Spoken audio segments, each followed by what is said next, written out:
Hello, fellow Earthlings. Miss Spockirk's spiritual voyage comes upon the next alphabet, L. Now, one would think the choice word should be love. However, I chose leadership. You wonder why? Well, the reason I want to reflect upon leadership instead is because, in light of the current affairs, it is evident there has been a terrible lacking in this quality.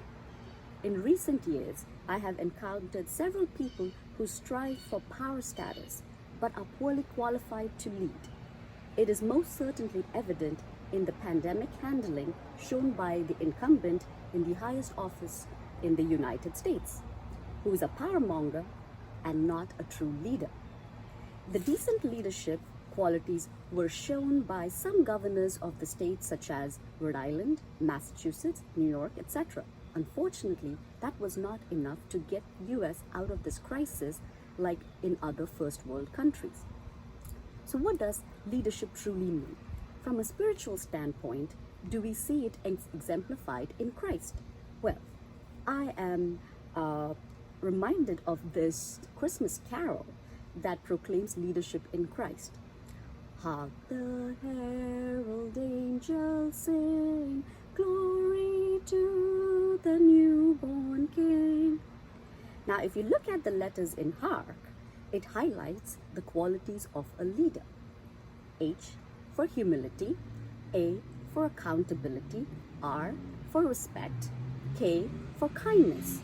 When all these qualities are personified in a person with a solid dose of love, we get what it takes to show real leadership.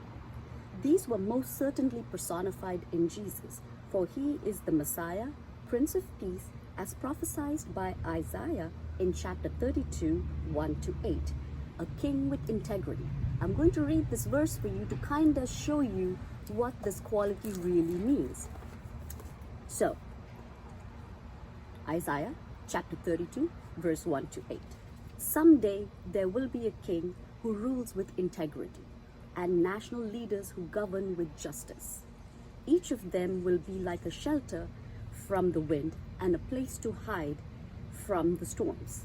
They will be like streams flowing in a desert, like the shadow of a giant rock.